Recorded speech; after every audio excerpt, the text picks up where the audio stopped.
Então vamos lá. Então, o surgimento da vida, ela surge por duas hipóteses, né? Uma hipótese chamada de abiogênese e a outra de biogênese. O que seria cada um? Toda vez que nós vemos esse azinho aqui, ó, em alguma palavra dentro da biologia, qualquer azinho desse aqui que vem geralmente antecipando qualquer palavra dentro dos termos biológicos, geralmente significa negação. Não. Então, a biogênese foi uma teoria voltada para a geração espontânea, né? Então, para vocês poderem entender o que era a geração espontânea, a gente vai estar falando um pouquinho aqui, ó. Um dos maiores defensores, por exemplo, dessa geração espontânea foi o Aristóteles, né? Que é um grego, um filósofo grego, e ele dizia-se o seguinte, na verdade, o que ele dizia era uma puta de uma bobagem. Então, o que acontece? Ele falava o seguinte, que os seres vivos também poderiam se oriundar, né? Se originar a partir de matéria inanimada. Então, de repente, uma barata poderia vir do lixo e assim por diante. Segundo ele, o lixo produzia os animais. Até então, ele não tinha a noção da reprodução, nem sexuada e nem do tipo assexuada. Tá? E aí ele precisava, para que esse indivíduo inanimado fosse produzido, precisaria de um princípio ativo. E aí ele começou a fazer algumas experiências. O surgimento de larvas, né, de inseto no lixo, ele era oriundo, né, até então ele não tinha a hipótese que uma mosca se assentava ali naquele lixo e produzia-se a deposição de ovos. Então, a ideia dele é que o lixo produzia-se as larvas e as larvas se davam origem às moscas, aos insetos e assim por diante. Uma outra coisa que ele também fez suposição é que os ratos vinham surgir. Ratos e girinos surgiam simplesmente de lagoas. Então, como ele não conhecia a ideia do sapinho e da sapinha, ele simplesmente dizia que a lama era um princípio ativo que fazia dentro da água lá, das lagoas e tudo, a produção de girinos. Até então, para ele, surgia-se dessa forma. Tá? Logo em seguida, veio uma receita, né, do Hermond, que foi um cientista também, filósofo também, mora na França, tá? E ele colocando-se em ambiente grãos de trigo e camisa com suor de um ser humano qualquer, após 3 semanas surgiam-se ratos. Então ele fez esse experimento aqui, que está na foto aqui para vocês, ó. Então observa-se aqui na imagem que ele tem um pote, né? E aí ele colocou pó, serrilha, grão, semente, qualquer lá, e colocou uma roupa, uma camisa X com suor.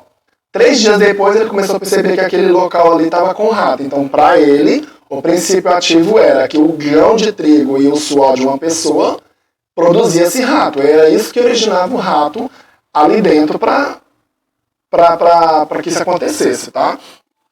Então, segundo o Helmond, os grãos eles faziam essa transformação justamente porque isso era o princípio de atividade, o princípio ativo. Então, logo em seguida, essa teoria ela começou a ser quebrada um pouco e surgiu o biogênese, né? A teoria da biogênese ela já foi um pouco diferenciada, que nada mais é do que o surgimento de seres vivos através de outro ser vivo. Então, na verdade, a biogênese explicava que coisas inanimadas produziam indivíduos. Biogênese não, ela já explica, e aí é o que a gente vai usar hoje, é o que a gente usa hoje. Que ela explica que eu preciso de indivíduo pronto, propriamente dito, para que se produza uma nova espécie, ou da mesma espécie, certo? Levando suas características hereditárias. Então é isso, biogênese, os seres vivos vão se originar a partir de outro ser vivo, que a gente chama de reprodução. Seja ela reprodução sexuada, ou seja ela reprodução do tipo assexuada. Certo? Então, olha só. Esse cara aqui, que é o Francisco Reid, ele, no século XVII, ele fez um experimento seguinte. Ele colocou aqui, ó, como vocês podem ver na imagem, ele colocou aqui um pote e um pedaço de bife, carne ali qualquer. Pode ser um presunto, qualquer coisa. Dá para vocês fazerem isso em casa, tá? Esse testezinho. Só que olha, observa assim, o que tem aqui na tampa, no gargalo dessa garrafa aqui, desse pote. Ele não colocou nenhum lacre, então está tendo acesso totalmente, as moscas estão adentrando ali dentro, e isso faz parte da experiência dele. Um outro pote, ele fez o seguinte, ele colocou um pedaço de carne próximo daquele também, e colocou uma tela. Porém, essa tela é vazada. Então, se a gente for observar aqui o desenho, ó, deixa eu só apagar essa linha que eu fiz aqui. Tá, deixa aqui. Se vocês observarem aqui, tem uma mosca dentro do pote. Então, ela conseguiu adentrar, né, essa tela e conseguiu chegar lá dentro. Ou ela também pode depositar o ovinho dela aqui em cima. Esse ovo vai automaticamente cair ali dentro e vai eclodir e vai tornar-se uma larva, né? Então, a ideia lá do início da abiogênese é que essa carne aqui produzia-se indivíduos, produziam-se larvas. Então, nessa teoria aqui do Reid, ele já demonstra que isso é o contrário. Se eu coloco um frasco vazio e as moscas conseguem entrar dentro, obviamente vai produzir um novo indivíduo, porque é deposição de ovos. Então, o que ele fez logo em seguida? Ele produziu um outro experimento que foi também colocar um pote vazio, só que no outro ele colocou uma tela, um tecido, algo que tampasse de forma vedante mesmo, ou seja, vedou tudo aquilo ali, ele lacrou, ele colocou, vocês podem ver aqui na imagem, ó, ele colocou um elástico desta vez, né? Então, não tem a passagem de insetos ali para dentro. Então, obviamente, esse presunto, claro, ele vai entrar em decomposição, a carne vai apodrecer ali tudo, mas não vai originar insetos, não vai originar larvas. Então, a teoria da biogênese é a mais concreta que nós vamos usar hoje, tá? Então, abiogênese vezes biogênese. Então, a descoberta dos micro-organismos, principalmente dos primeiros, teve uma retomada muito grande de discussões sobre essa origem da vida. Esse cara aqui que eu estou mostrando para vocês, ó, o nome dele é Needham, tá? Em 1745, ele foi um defensor da biogênese. Então, ele mantinha aquela ideia lá do início de que um indivíduo vinha de alguma coisa inanimada. E ele fez esse experimento aqui, ó. Então ele pegou um caldo nutritivo, esse caldo nutritivo podia ser qualquer coisa, tá? Podia ser um caldo de fato de um alimento, poderia ser água de um rio, poderia ser partes de um lixo, chorume, alguma coisa assim do tipo. E aí ele fez o aquecimento desse negócio. A ideia do aquecimento até então era para demonstrar que aquilo ali poderia, no aquecimento, detonar com os seres microbianos que estavam ali e fazer com que eles deixassem de existir. Essa era a ideia principal. Mas aí observa o seguinte, ó, ele aqueceu aqui, deixou em repouso, não interessa a quantidade de dias aqui, porém, observa que o frasco dele aqui, ó, está aberto. Com o tempo, ele percebeu que esse frasco tinha a presença de micro-organismos. Então, por mais que ele aqueceu aquele suco nutritivo, houve sim a presença de micro-organismos aqui dentro. Significando o quê? Que aquela água, aquele suco, não importa o que foi que ele colocou ali dentro, a gente está chamando isso de suco nutritivo, independente de ferver ou não, ele produziu, por si só, por conta própria, indivíduos microbianos. E aí chega o Spallanzani fazendo defensor, né, fazendo a defesa da biogênese, isso já em 1770. Então esse cara aqui, ó, foi em 1745 e esse 1770, ou seja, 35 anos depois, né? Então bastante tempo. Ele fez o mesmo experimento para poder quebrar a teoria do cara lá atrás. Então o que ele fez? Ele pegou um suco nutritivo, daqueles que a gente já citou aqui, mas observa que ele já faz um processo de fervura com um tamponamento aqui, ó. Estão vendo? Deixou esse muco, esse líquido em repouso, ainda tampado o seu frasco. O nome desse frasco aqui se chama Erlenmeyer, tá? Que é referente a um cientista. E com o passar do tempo, permanecendo o potezinho ali tampadinho, ele percebeu que não há a presença de micro-organismos. Então a teoria automaticamente ela é quebrada, porque a ideia é sempre a mesma da biogênese, né? Se você está com algo exposto, obviamente que aquilo vai gerar um inseto, alguma coisa, mas não é que aquilo vai gerar, não é aquilo que vai produzir. É porque algum bicho vai lá, algum animal vai lá e deposita seus ovos. É igual goiaba. A goiaba ela não produz aquela larvinha, o que a gente chama de tapuruzinho. É um inseto, uma mosca da fruta que vai lá e faz aquela deposição, né? Se vocês pegarem goiaba verde, vocês viram um ferimento preto na goiaba, geralmente, e isso se estende até o amadurecimento dela, tá? Então, o Neidham, ele alegava que o Spallanzani, ele havia destruído o princípio ativo de fazer o caldo, né?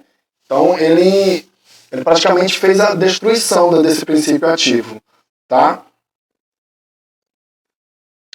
Mas quem fez mesmo a confirmação da biogênese foi o Pasteur, tá? Ou Pasteur, tá? A gente pode chamar de Pasteur, tirando esse U da pronúncia aí. Em 1860, ele fez esse experimento aqui, já um pouco mais avançado, com equipamentos mais avançados e aí por diante, tá? Então ele pegou aqui, ó, esse balão de fundo chato, balão de fundo redondo, aliás, e colocou um drap aqui. Drap é esse negocinho aqui que tá passando, essa mangueira aqui, ó. Estou circulando para vocês. Ele fez a mesma coisa, pegou um suco nutritivo, só que, claro, com o avanço, né, esse suco nutritivo aqui ele já passou a ser uma coisa que a gente chama de saburro. Ou saburro para fungo, ou H-sangue para bactéria. Neste caso aqui em especial, ele está usando H-sangue, que é para bactéria. H-sangue é uma mistura feita com realmente fibrina e sangue de carneiro, mas não vamos falar nisso agora, porque a gente vai ter uma experiência falando disso depois, tá? E ele fez isso, ele fez o pré-aquecimento aqui, aqueceu, tudo bonitinho, e deixou em repouso.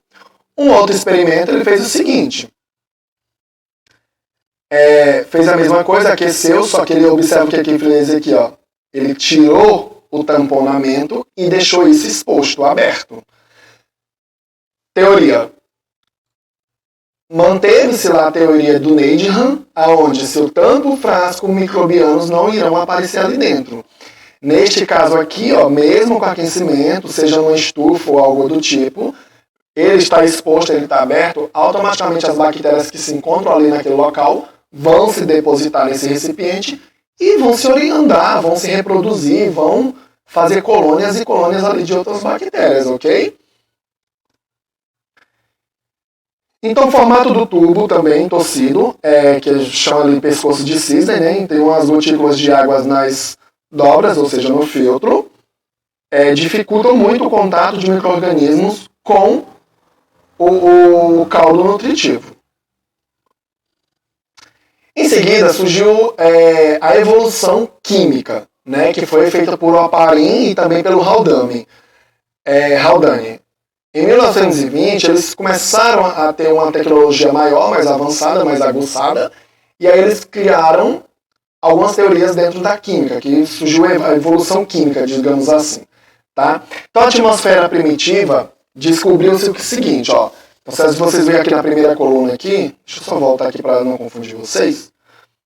Se vocês olharem aqui a primeira coluna, nós temos aí uma sequência: metano, amônia, hidrogênio e a molécula da água, né? Todos isso aí são compostos que vão produzir a questão de vapores. São elementos que podem ser superaquecidos e produzir vapor. Cada um, obviamente, no seu grau de temperatura para evolução. Tá? E ambos eles, né, também estão presentes na radiação ultravioleta ou também alguns em descargas elétricas. As reações químicas, elas já é produzida por compostos orgânicos que se precipitam, né, geralmente com as nuvens, aliás, as chuvas. Tá? Formação de proteínas, oriunda também dessa parte química também. Coacervados e o aperfeiçoamento, né, evolutivo hídrico, tá bom?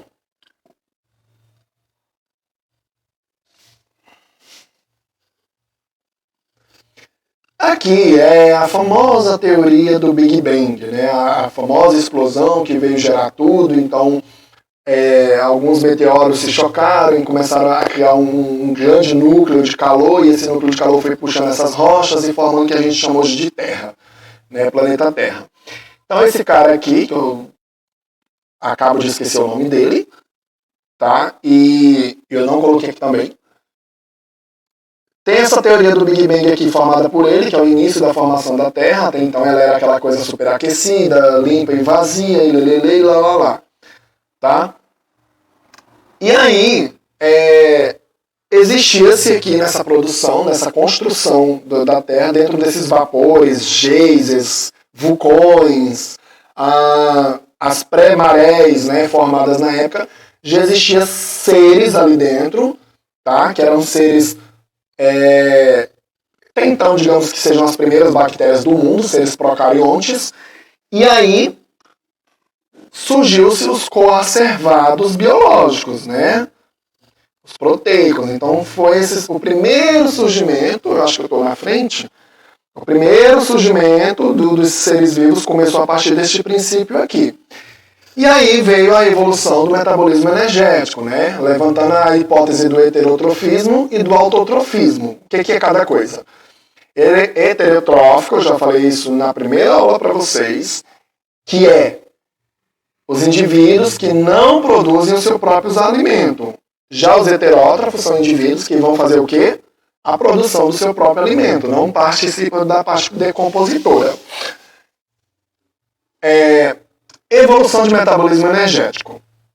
Os primeiros seres vivos capazes de produzir o próprio alimento, eles utilizavam substâncias orgânicas no meio como fonte de alimento. Tá? Então, eles são chamados de heterótrofos fermentadores. E eles não precisam, ou não necessitavam, né, da questão do oxigênio. Então, isso tinha uma ausência na atmosfera de oxigênio. Então, eram indivíduos que produziam dentro dessa fermentação somente gás carbônico. Tá? E utilizavam esse próprio gás carbônico para a sua nutrição. Então, a partir da fermentação, né, já do avanço aí, houve o quê? A produção do aumento de concentração de CO2, né, que é o dióxido de carbono, ou gás carbônico também, podem chamar assim, na atmosfera. Então ele foi criando condições mais amplas, né, para esse surgimento dos primeiros organismos. E quem eram esses primeiros organismos? Os autótrofos fotossintetizantes. E aí a gente começa a surgir os primeiros indivíduos que usavam a luz solar para se alimentar. Então, observa, lá em cima, a gente está falando dos heterótrofos, indivíduos já existentes que estavam utilizando do meio CO2 para poder se alimentar. Já aqui embaixo, a gente está citando os indivíduos autótrofos, que surgiram logo em seguida, fotossintetizantes, né? E são esses, inclusive, que deram origem hoje ao que a gente chama de reino vegetal. Então, a atmosfera fotossintética ela produziu um aumento muito elevado de CO2 na atmosfera, tá? E foi criando condições para que o surgimento dos primeiros aeróbios vieram surgir. Aeróbios e anaeróbios indivíduos, a diferença tá. Aeróbios são indivíduos que dependem do oxigênio para sobreviver, anaeróbio, indivíduos que não dependem do oxigênio para sobreviver, eles precisam de gás carbônico, tá? Então, olha só, no processo de fermentação, essa aula aqui eu não vou me alongar, porque a gente vai ter uma aula só para falar disso, tá? Que é quando a gente falar lá de biomembrana, fotossintese e tal. ATP, energia. Então, a fermentação aqui, ó... esse pincel não está funcionando direito. Foi. A fermentação, olha só, eles usavam a glicose, que é o açúcar pré-existente na matéria. A produção disso aqui, desse alimento aqui, eles produziam-se fermentação do álcool, do gás carbônico e do ATP. ATP significa adenosina de trifosfato, tá? Só para vocês conhecerem o significado por enquanto. Depois a gente vai pesquisar isso. Os seres fotossintetizantes, ou seja, indivíduos que faziam sua síntese celular, sua síntese nuclear, através da luz que eles, né, absorviam-se do Sol.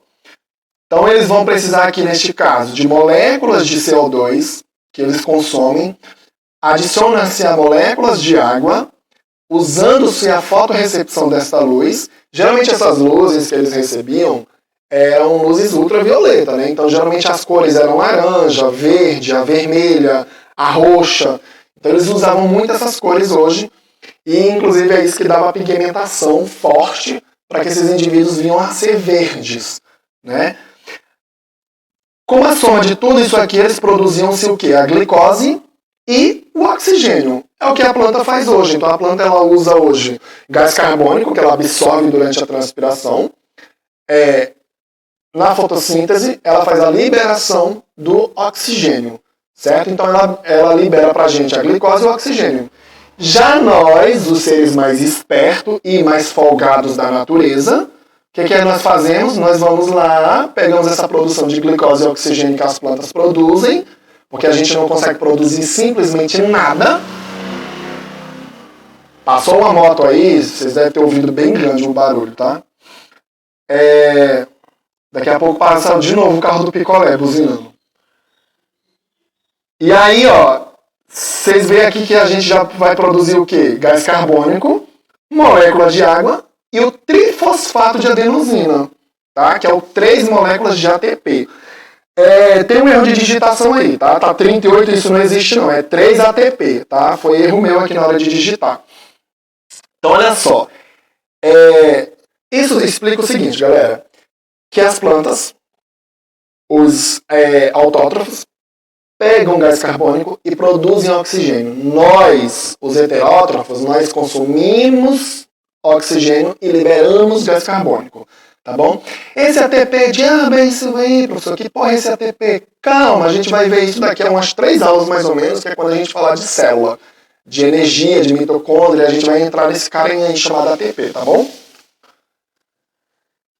A teoria de Robertson, ele dizia o seguinte, ó, células procariontes, eles teriam desenvolvido invaginações de membrana, que era um aumento de superfície que formavam-se as estruturas endomembranosas, ou seja, compartimento interno da célula revestido por uma película, que eles chamavam isso de membrana ou biomembrana, tá? Dando origem às células eucariontes. Olha que legal, a gente estava até então falando só do indivíduo procarionte, agora a gente vai entrar no indivíduo eucarionte. Então, por essa imagenzinha aqui, ó, a gente nota-se que eu tenho aqui uma célula do tipo procarionte, desprovida de núcleo celular, e ela foi criando essas evaginações e foi dando origem a uma carioteca, a uma superfície membranosa, e possivelmente isso veio a original que a gente chama de carioteca, ou seja, a membrana que reveste o núcleo da célula, e aí ela deixou de ser procarionte para ser eucarionte. Mas o processo também não foi só isso não, tá? Então, logo em seguida, a Lynn Margulis, ela criou essa teoria da endossimbiose, tá? Que é a teoria endossimbiótica. Então, onde mitocôndrias e cloroplastos são uma coisinha aqui, gente. Mitocôndria é a caixinha de energia que nós vamos ter dentro de células animais. Cloroplasto é a caixinha de energia que nós vamos ter lá dentro das células vegetais, tá bom? Só para vocês poderem saber onde que está cada coisa. Eles eram organismos livres, até então os procariontes, né, desprovidos de carioteca, que passavam a viver no interior de outros organismos. Indivíduos que dependiam de outro organismo para poder usavam ele como um parasita, tá? Como vetores. E eram organismos do tipo unicelulares, numa relação mutualística, que aí eles chamavam isso de endossimbiose. Mutualismo é quando o indivíduo ajuda o outro dentro de uma sociedade, dentro de uma comunidade. Então tem essa imagem aqui, ó, eu vou ampliar ela aqui para vocês verem melhor. Ó, pronto, ficou bem grandona. Então, olha só, temos aqui uma ancestral, uma célula ancestral, tá? Que no caso aqui ela vai ser eucariótica. E aí, dentro dessa célula, o que aconteceu aqui, ó, se vocês analisarem o segundo desenho aqui, tá fazendo uma endentração, que a gente chama de fagocitose, de uma bactéria. Essa bactéria vai adentrar ali dentro, vai automaticamente se mutar e ela vem originar aqui nesta célula o que nós chamamos de mitocôndria. Um outro processo, vou separar aqui por uma linha aqui, ó, para vocês entenderem onde que está sendo a célula animal e aqui a célula vegetal. Ups, vegetal com C não existe, né, gente? Botei aqui, é um V, pronto. Cancela isso aqui. Então observa o seguinte. Aqui, uma bactéria que era fotossintetizante, ou seja, que já estava usando a luz solar para se alimentar, ela também fez a mesma coisa que a bactéria que não era fotossintetizante, tá? ela entrou aqui dentro desta célula e, ao invés dela se tornar uma mitocôndria, ela se tornou o que a gente chama de cloroplasto. Então, as células que tinham a base de cloroplasto foram virando células do tipo vegetal, e as que não tinham cloroplasto e tinham somente mitocôndria, é o que deu origem às células animais. Esse outro desenho aqui, ele mostra um pouco melhor para vocês. Então, eu tenho aqui, ó, o procarionte, tá? Este procarionte está recebendo deste lado aqui as células procariontes, desprovida de serem fotossintetizantes, e deste lado aqui ela está células que são procariontes, porém fotossintetizantes. Ambas estão ali dentro da célula. Imagina que esse desenho está separado, porém estão ilustrando aí tudo junto, né, para poder resumir a informação. As células, vou passar uma linha aqui para dividir, ó. As células que estão deste lado aqui deram origem às mitocôndrias, que no final de tudo deram origem às células do tipo animal. Neste caso aqui, deste lado, as células que são provenientes, né, da fagocitose de células do tipo fotossintetizante, elas vieram ser originárias das células que nós chamamos hoje de animal. Então a animal ela não tem mitocôndria? Tem mitocôndria. A diferença é que as animais elas só possuem a mitocôndria, ela não tem o cloroplasto. Mas as vegetais elas têm tanto a mitocôndria quanto o cloroplasto, tá? A diferença entre as duas depois a gente vai estar explicando para vocês também na aula de citologia das células, tá bom? Esse desenho aqui eu achei na internet, eu achei ele super interessante. Ele não tem no livro de vocês, tá? Eu achei super interessante porque, olha só, ele está mostrando uma cadeia filogenética de onde surgiu o que de onde. Entenderam isso? Então, desse onde aqui, surgiu esse monte de onde aqui. Olha só. Então, eu tenho aqui uma célula ancestral comum. Essa célula ancestral, vamos aqui pelo lado esquerdo do vídeo. A primeira seta aqui, ó, grandona, ela não está sofrendo nenhuma alteração. Então, ela está pertencendo ao que? Aos reinos das moneras. E ela simplesmente estancou aqui, né, dentro das moneras como bactérias. Seres procariontes desprovidos de carioteca. Nessa segunda linha aqui, ó, olha só o que está acontecendo. A bactéria está recebendo a presença de cloroplasto, aliás, de uma célula, de uma bactéria fotossintetizante, que originou-se o cloroplasto. E aí, olha só a seta seguindo aqui, ó, foi dando origem às algas, deu origem a todas as outras plantas, né? Então, ao reino plantar, ele começou a surgir aí. E as algas e os protozoários começaram a vir dentro do reino protista. Então, já resolvemos 3 reinos aí de como que ele surgiu. Seguindo a setinha aqui, ó, essa bactéria passou também a ser chamada de cianobactérias, ou seja, células que não se tornaram literalmente células vegetais, elas passam a ser chamadas de cianobactérias, que são bactérias que conseguem até então fazer a fotossíntese, tá? E aí lembra dos 3 domínios que eu falei para vocês? Que o reino Monera hoje está se dividindo em 3 domínios, que é Monera, que é as próprias bactérias, cianobactéria e arqueobactéria. Então é dentro disso aí que ele fez essa subdivisão. Passando para esse outro lado aqui, ó, ela está recebendo aqui uma outra parte de bactéria, onde ela vai ser mitocondrial, e ela surgiu aqui, ó, a célula animal mitocondrial, dando origem a células, no caso, pluricelulares, né, indivíduos pluricelulares, mas também tem alguns casos aqui que são indivíduos unicelulares.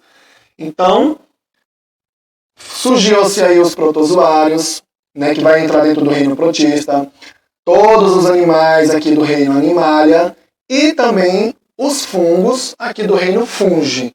Tá? Então essa ideia, essa imagem é muito interessante, ela é bem legal. Tá? E as outras teorias que existem dentro da briga entre teologia e evolução biológica são essas. O criacionismo, que foi aquela ideia de que a Terra era limpa e vazia, Deus viu que aquilo era bom, foi lá e criou os seres de forma divina, certo? E a outra teoria chamada, ela se chama panspermia ou cosmogênese, que é a ideia do Big Bang, né? Que o Big Bang é aquela coisa toda, lá, lelele, que veio fazer o surgimento do universo e possivelmente, através de meteoros, surgiu o que a gente chama de planeta Terra e dentro disso veio a situação dos indivíduos, né? Já que dentro do criacionismo, explica-se que Deus, né, dentro daqueles 7 dias, ele foi criando tudo ao seu tempo e juntamente com isso ele criou os animais, certo? Aí, a ideia desse assunto não é quebrar a teoria de ninguém, não é quebrar a teologia ou religião de ninguém, é explicar o que a ciência tenta mostrar pra gente, sem ter que quebrar, com todo respeito, a ideia da teologia, tá bom? Então, é isso.